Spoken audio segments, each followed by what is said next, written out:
adigu imkaskana saaniguna ooya ayaan u tegaya okay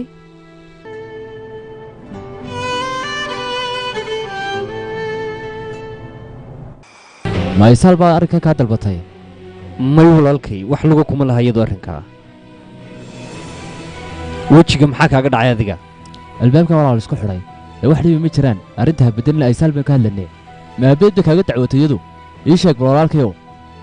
idhigaysa arjumaan gabadhii dhimatay inaga dhib ayay nagu keentay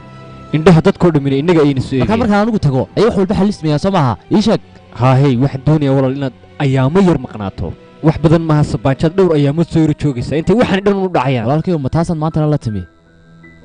mala kulankii Saynab waxaan oo dhan u sameeyay arrinku Saynab kuma xidhna ayaan ku ri waan ogahay wax kasta oo adigu sameysay dhaawacna iyada ayaa ku gaarsiisay soo maaha markii aad gurigeeda tagtay ninkii u dhigayso darawal dambe ha shaqalaysiin way dhamaantood waa wada basaasiin ba darawaliinta waxba ka sheegin midda kale gabadha Saynab ka fogow lawyer weyn ayaa qaba dhibaata ayad inoo keenaysa haddii aad mar dambe gabadha u dhawaato walaalo ma in lagu soo dacweeyo walaalkay wuxuu naga miikilin 9 jeer aan soo dacweyso anigii Saynab xiriirka naga dhaxeeyo ma dhamaanayo war wax dhici doonto ma Saynab wax walba ogaan doonto ma ku arjuma si fiican dhigaysaaniga ninkii baxay buuraha jinka la burburiyay bal ma doonayeen in adiga ku weeyo marka hawlahan oo dhaqan iyo jirin ma baqo anigu war anigu ma baqo waa run ma baqo boqol jeer ba ku sheegaya laakiin sa naftaada ayaan u baqaya naftaada ilaali baan ku leeyahay walaalkayo haddii aad ilaalin weydo aniga ayaad dhibaatay keenaysaa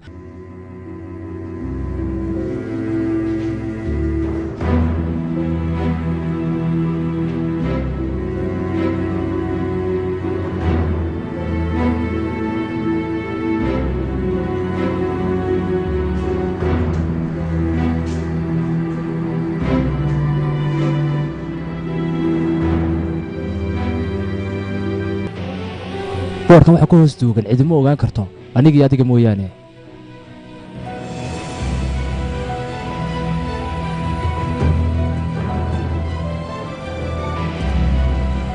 tumaashidii berigii ay aragtay boorkan waxay tiri ma xasuusataa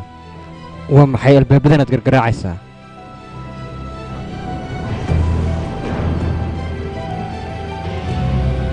boorkan waxaad u soo qaadatay anigu waan garanayaa iyo waxa ka dambeeya midda kale waxaad doonaysaa inaad ilaawin noloshii hore soo wada marnay labadeenuba miyaan saxan mise waan qaldanay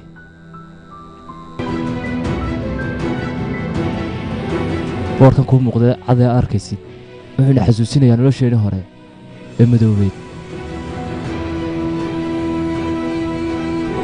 hadda ka hor boorkani casaan ayaan ka dhigay